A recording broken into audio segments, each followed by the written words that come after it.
Hi everyone, my name is Dr. King and welcome to today's session of Research Methods for Business. And for today, we'll be looking at how to do your interviews. And at the end of today's session, you should be able to classify research interviews into its various types towards understanding the purpose of each type. By the end of the session, you should also be aware of the various research situations that favors the use of interviews and also some of the key limitations. We should also be aware of the advantages and the disadvantages of interviews. And also, we should, at the end of the session, be able to develop that competence to undertake interviews and also have a knowledge of the issues that affect their usage. So I think this quick diagram kind of gives us a snapshot of quantitative methods and qualitative methods, right? Especially as relates to the collection of data. Right. I think one of the unique elements of qualitative methods in comparison to quantitative methods is your ability to probe and understand the real world situation of the respondents or the informants. Here you're able to probe, you're able to understand key elements from the lens of these respondents towards getting a richer perspective of their narrative, of their lived experience. I think that actually takes us to the first question of the day, right? What is an interview, right? What do we understand by the term or by the construct an interview? Yeah, I think a good way to put it is that interviews are known as conversations with a purpose. And a good element of interviews is that they provide a good opportunity to understand the real life situations and the real experiences of respondents. It is also pointed out that interviews are those discussions between two or more people, or more or less more purposeful discussions between two or more people. And interviews can also be a one-to-one or a group interview whereby two or three people are being interviewed. Now, across qualitative research, interviews are actually seen as the most widely employed method of collecting data, right? In fact, they're actually an important source, and I think its importance drives on the fact that interviews are quite flexible, right? Its attractiveness lies in its flexibility, right? But of course, interviews takes practice, and if you do not practice, you will struggle in undertaking an interview. So it takes practice. You should always ensure you do not make assumptions, right? And making assumptions means you are introducing bias into your work, right? And of course, the strength of every interview is your ability to record these interviews. And recording them means you are able to get the real information, right? Write it rather than trying to record them without the use of an audio recording device. So it's always good to record, but prior to recording, it is good practice. Actually, it is ethical to always take permission. And if given this permission, ensure you record your interview. Now, the key points, right? The key points for qualitative research interviews is that interviews, like I highlighted, is that it provides you with an opportunity to probe into the real world of the informants or the respondents, right? By asking them questions, you're kind of understanding their experience, you're kind of understanding how critical incidents have happened in the past, and you are trying to immerse yourself into their real world by understanding their stories and their narratives, their experiences. Now, I think a very good way to also put it is looking at what McNamara in 1999 pointed out by saying that interviews are particularly useful for getting the stories or the narratives behind a respondent's life or experiences, right? And with interviews, you are able to pursue in-depth information around a given phenomena, around a given study. Now, interviews again provide you with an opportunity to understand the meaning of what the interviewee is saying, right? And with interviews, you are able to provide a rich understanding, right, that is actually consistent with your study's research questions, your study's research objectives, the purpose of the study, such that you are able to produce rich and robust findings. Now, in terms of categorizations, there are actually three types of interviews, right? And these are categorized into structured interviews, semi-structured interviews, and unstructured interviews.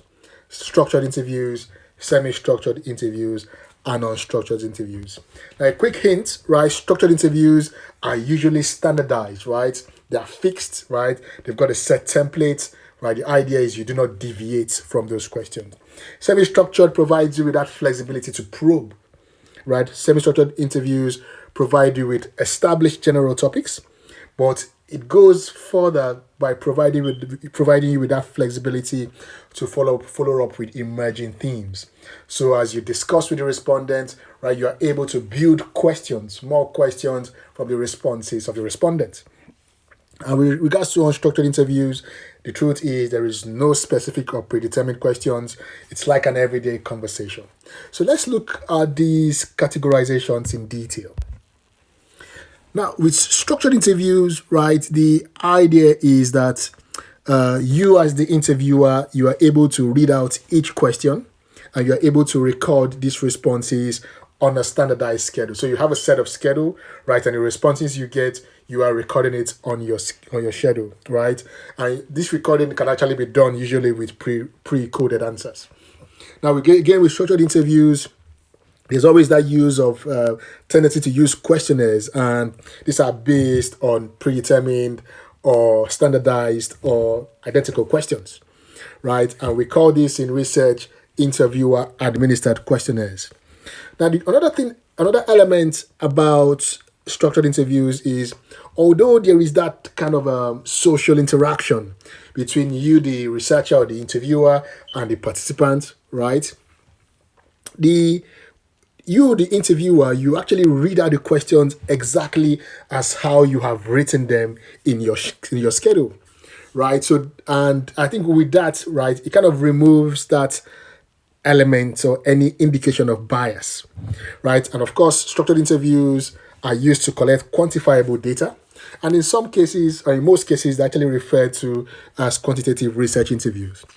So just to summarize that, right, some of the key features of structured interviews is that they're actually seen as more effective, right, because the questions you're actually probing or you're asking the respondent have been pre-formulated, right, towards collecting the most relevant and the most vital information, right? And another feature you want to also consider with structured interviews is that the interview experience, the experience that builds up within you and the respondent, is likely to be free from bias, right? Is likely to be less, to have less bias in it, right? Because you as a researcher, you are working on your script, you're not deviating from the script, right? And the responses that you would get from other interviews are actually easy and easier to compare.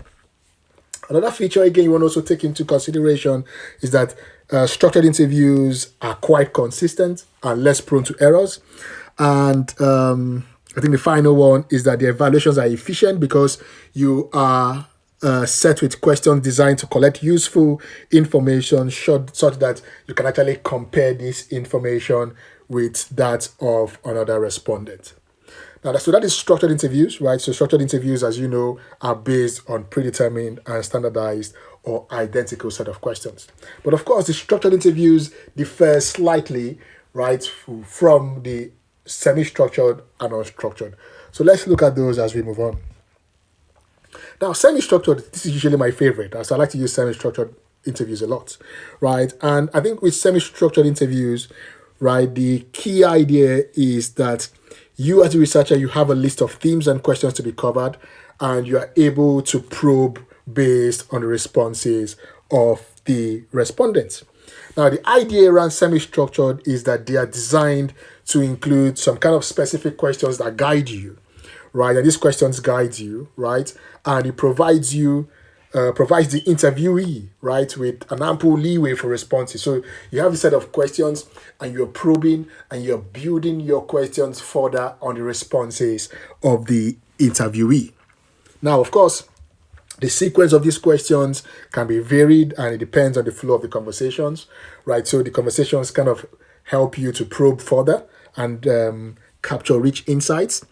Now, from this probing and from the responses of the interviewee, right, you are able to explore more details, right, and explore your research questions and objectives given the events within that particular research.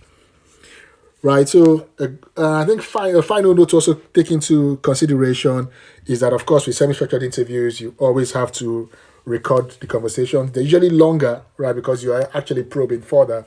But of course, the good element of every interview is your ability to capture the responses via an audio recorder. So, quick summary: semi-structured interviews, they're designed to include a list of fairly specific questions, but provides you with the opportunity to probe further from the responses of the respondents or the interviewee. Now, unstructured differs from the semi-structured and unstructured. So, with the unstructured, there are actually no planned or predetermined set of questions, right? Although you, as a researcher, you kind of have an idea of what you want to ask. You have an idea of the key aspects that you want to explore. There are actually no determined or predetermined list of questions. So in research, we call unstructured interviews informal interviews, right? Because they're actually used to explore an in-depth phenomenon in great detail. Now, with regards to unstructured interview, what happens is that you ask a lot of open-ended questions based on a specific theme or a specific research, and you try to let the interview flow like a natural conversation. So you have an idea, right? You have an idea about a given topic, but of course, because due to the informal nature of the interviews, you allow it flow like a natural conversation, right? So what are the advantages of unstructured interviews, right? Some of the advantages of unstructured interview is that it has this personal touch to it, right? It is seen as a personalized approach, right? And it is personalized because it provides an opportunity for a free-flowing set of conversation, a free-flowing set of interaction with you and the respondents, right? And because of its casual nature, because of how free and informal and casual it is, it helps respondents relax. They feel more comfortable and they express their experiences in detail. Now, one of the challenges, and the key disadvantage, or rather use disadvantage rather than challenge, is that since it's actually unstructured, right, there will be different questions. And of course, with different questions, you will get different responses. And with that, it is actually very, very difficult to compare the answers, right, of one respondent to another. And with that, it becomes very difficult to evaluate the responses objectively and equally. So in a nutshell, unstructured interviews are informal interviews that are kind of casual in nature, but its casuality helps respondents to relax, feel more comfortable during the interviews. So other forms of interviews, and I think given the current COVID-19 pandemic, you also find out that you should be able to look for alternative means. And some of the key alternative means are either through telephone interviews, right, or through online interviews, right?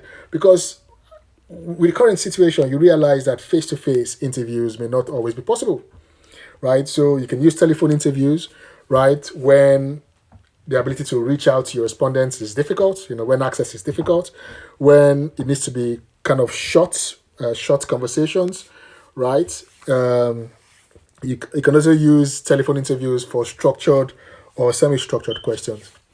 Another type beyond the telephone interviews are online interviews, right? Online interviews, you can use Teams, WebEx, Skype, web-based forums, right? And the good thing about online interviews is that it can cover a large geographical area. So you can actually interview anybody in any part of the world, right? And the good thing, again, with online interviews is that they can be recorded, right? So let's move on. So I'll just quickly touch on the difference between interviews and questionnaires. What you get with questionnaires is they are usually used for a larger sample size, right? You actually use questionnaires more for kind of quantitative research, more of when you're looking at a larger sample size, larger number of respondents, right? And when you're actually looking at a better reliability of data. Now, your goal with using questionnaires is not to understand the real world experiences or the narratives or the experiences of the respondents. Rather, you're trying to see if you can actually gain a stronger reliability of the data in question. Now, on the other hand, interviews are needed for more highly contextualized, highly personalized data, right? And the good thing is with interviews is you are able to understand the narratives, the experiences, the lived stories. You are able to immerse yourself into the real world of the local actors, right? So it provides you with an opportunity to probe and probe and probe. It provides you with a good return rate, right? And when you also get a situation where respondents are not fluent in a native language or the country or have writing difficulties, right? You can also use interviews to actually mitigate some of these challenges. So, quick advantages of interviews. It is quite important to note this, and I do believe that this, from some of the questions you might get in your essay, is that interviews are flexible, right? Interviews provide flexibility to the interviewers. You're able to probe, you're able to understand the real world, you're able to fine-tune your questions, right? As an interviewer, you can also judge some of the non-verbal behavior of the respondents, right? You're able to judge those non-verbal actions that you see during the course of your interviews. Now, interviews also have a better response rate than questionnaires, right? They have a better response rate than questionnaires, and than people who cannot read and write can actually speak and answer your interview questions. With good Another good opportunity or good advantage of interviews is that for you as an interviewer, you can actually decide a place where you can conduct these interviews. It can be in a private place, a more subtle, serene place, right? Unlike the ones conducted through emails, we can actually have a completely different environment. Now, with regards to disadvantages of interviews, right? It can be actually time consuming, right? It can also be expensive. I do recall when I traveled back to Africa to conduct my interviews, right? It was time consuming, it was expensive.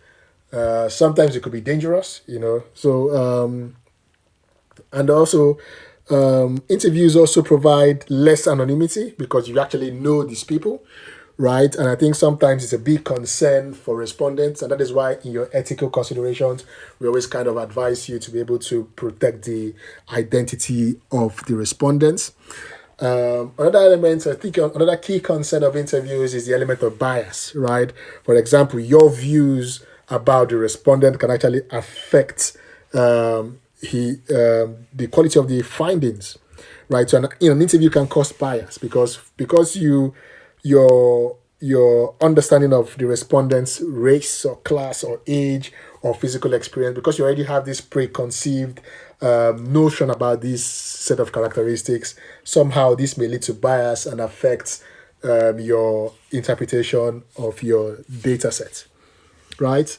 And I think a final disadvantage of interviews is a lack of accessibility. Is always sometimes it could be very difficult to gain access, right?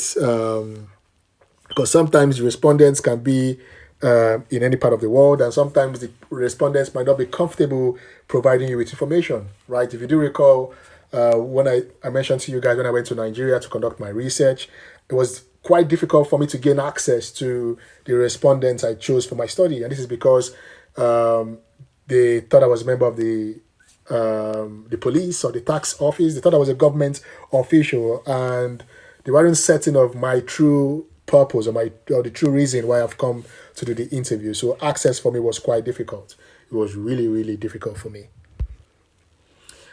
Couple of advantages again of interviews, right? Interviews focus on probing and understanding the experience, the interpretations of the real world of the respondents or the participants. Interviews can also be used to probe in depth and also review underlying problems, underlying issues, underlying experiences. Another advantage of interviews is that it provides you, the researcher, an ability to understand people's stories, people's personal experiences, right? And of course, interviews tend to emphasize human interest. You're kind of concerned with the nature of social reality. Some of the disadvantages of interviews we've already pointed out, right? Your sample sizes are very small, right? You're not actually looking at a bigger sample size or a larger sample size, like someone who's of a positivist philosophy using a quantitative research. The sample sizes for interviews are usually very, very small, right? And sometimes it's also hard to control that bias, like I mentioned. It's hard to provide that bias, right? And another key disadvantage is the cultural context, right, to interpreting the data. So these are some of the key challenges that you would face when conducting that an interview. So these are the key disadvantages of interviews. So a quick clarification, right? Group interviews and focus groups. A lot of students always make this mistake. Now, with types of group interviews, with example of a group interview. Now, so group interviews, the interviewer or the researcher, you are seen as an interviewer, right? However, with focus groups, you are moderating. You are seen as a moderator. You are moderating the people or the participants involved in the focus groups. Now, regards to interviews, your goal, right, is on questions and responses between you and the respondent, between you and the interviewees, right? But in focus groups, the emphasis is on interaction within the group, right? How well are the people within the group able to interact and explain and bring out their various viewpoints?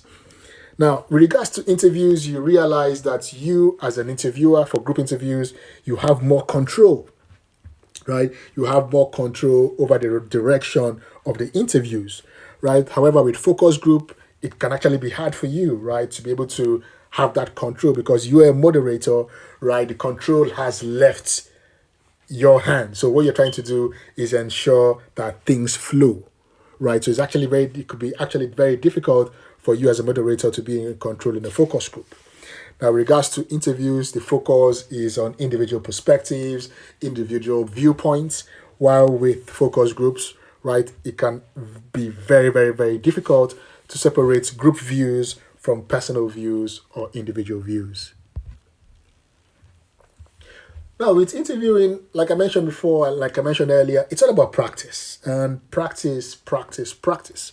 And the truth is, there are actually several areas where you, as a researcher, you need to have that competence, where you need to develop, right, towards conducting interviews, right? Of course, you need to know how to open the interviews, what type of greetings you should use to open the interviews, how you provide knowledge about the reason and the purpose of your research, right? You should also be able to use appropriate language, right, which is courteous and friendly, so that you're able to build rapport with the respondents, right? You should be able to probe, right? What type of questions will elicit the right responses, right? Of course, you must be able to listen. I used to have a few students who like to do all the talking and they never used to listen, right? So you must ensure that there's a balance between questioning and your ability to listen to the responses of the interviewees.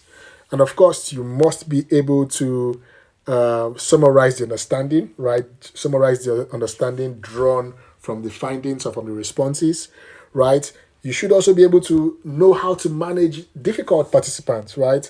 You need to be able to know how to manage difficult participants who might not seem to be interested. So you need to know have those skills to manage them. But of course, you should also be able to record your data, right?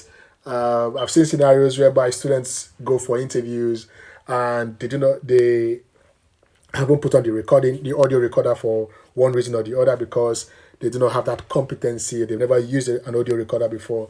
They haven't practiced. So what would have happened in those scenarios is the interview would have gone on well, but you wouldn't have been able to record it. And with that, it's always difficult to go back to the interviewee to say, "Hey, my audio recorder didn't work, and can we do the recording again?" So it could be very tasking and doesn't look good on you. So it's always good to have that competence that helps you, that provides you with knowledge to be able to record and capture data. So other competencies again, right? You must be able to build rapport, right? If you're unable to build that rapport, then it's quite difficult to capture the findings or capture the responses that you like to capture because you need to let the respondent feel comfortable with you. So you must be able to build a rapport, right? Like I said, you must also be able to listen, right? You must be able to record the data. You must also be able to close the interview, right? But I think some of the other things which you need to also consider is the seating arrangements, right? Have you got a pen and paper? Maybe for additional things which you believe that you need to also capture. So I think these are the key things. Use of language, your body language is also important, right? Active listening skills. You must be able to listen and listen. And for instance, if you're doing a semi-structured interviews, you can only probe questions if you have listened very well. So questioning skills, right? Questioning skills, avoid questions that contain jargon, that contain prejudicial language, that are ambiguous, that are unclear, that makes it difficult for the respondents to respond. Avoid technical language, technical details, but that might make it very difficult for the respondents to answer, right? Avoid double questions, right? Asking 3 questions in one question, it becomes very difficult for the respondents to answer the question, right? So avoid double or triple or quadruple questions. Don't do that, right? Avoid hypothetical statements. Avoid questions that actually probe personal or sensitive issues, right? You don't want to make the respondent quite uncomfortable, no, right? Also try as much as possible to avoid questions that involve memory recall or knowledge that you do believe that the respondents may not possess. No, don't do that. So just some of the do's and don'ts, right? When doing your interviews, yes, it is appropriate, it is good practice to seek permission to ask questions, right? I think a good practice is always to ensure you have your ethical documents, right? Your code of conduct, your interview participant sheets, right? Your letter of introduction from the university, right? Ensure you always ask permission and always ask permission to record again because that is good practice, right? You can also ask a mixture of open and closed questions. Again, issues around listening carefully always emerges. That is the essence. That is one of the major skills which you need as an interviewer. You must be able to listen carefully, right? You can repeat responses, right? For instance, you could say, "Sir, you mentioned this, right? Am I right to say?" So you repeat responses, ask for additional probing questions, and this can be used to clarify pertinent issues or pertinent points raised by the respondents, right? Be sensitive to misunderstandings or embarrassments, and if you believe that the interview is not working, yes, you feel free to abandon it, right? Things not to do in your interviews: do not ask leading questions. Do not do that, right? Don't rush the questions. You don't want the respondent to pass out. Don't do that, right? Don't agree or disagree with the responses. No, don't do that, right? And do not continue, right? If you see that the respondent appears to be upset, angry, or withdrawn, no, do not do that, right? There's no essence continuing that because you'll not get the findings you want, and it might actually lead to quite an uncomfortable atmosphere. Some of the issues, key considerations, right, when setting up interviews, like some of the location and logistics, you need to consider that. Where and how, right, should the interview or focus group take place, right? You need to take all these things into consideration, right? You've got to prepare, right? Prepare your questions. I always like to recommend my students to do a pilot testing whereby they've tried the questions on their friends or maybe some smaller part of the samples, just to ensure that your interview guide or your interview instruments are effective and can help you achieve your research objectives. Remember your audio recorder, right? You should have one, right? Ensure it is charged. You don't want to go with an audio recorder that is not charged. No, you're going to pass out, and the interviewee too might also pass out, right? So don't do that. Make sure your audio recorder is charged, right? And of course, do you know where you're going, right? You must know where you're going, right? Presentation, right? What is an appropriate way to present yourself to the interviewer, right?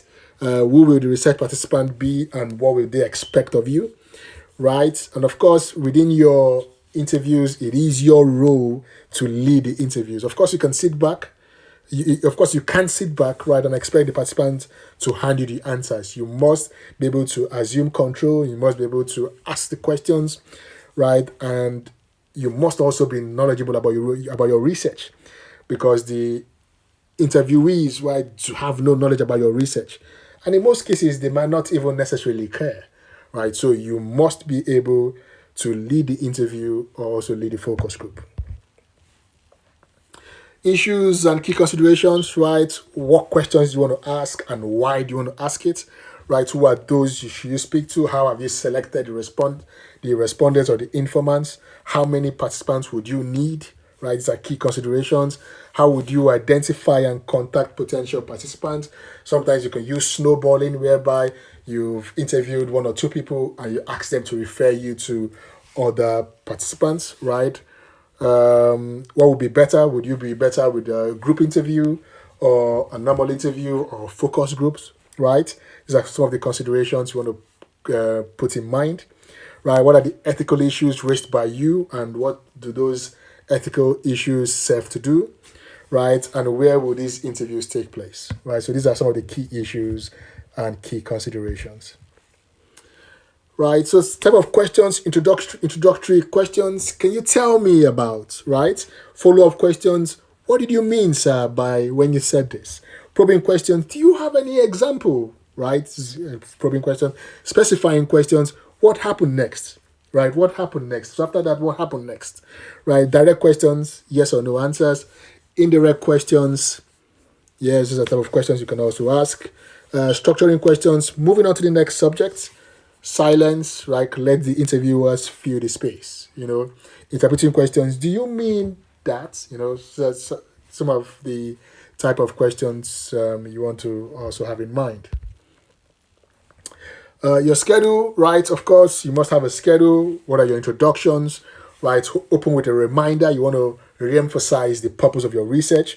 You also want to read out some of the ethical considerations you've put in place, right? Opening questions are broad, right? So you need to be able to seek to give a soft introduction, right? Remember types of statements, right? Can you give me an example, right? Is there anything you wish to add, right? There are also prompts to remind interviewees to probe further on specific topics, right? Probes and prompts, right? Asking them, so what do you mean by this, right? Do you mean, you're trying to probe, you're trying to clarify, you're trying to gain much information, you're trying to tease out key aspects of the participant's experience.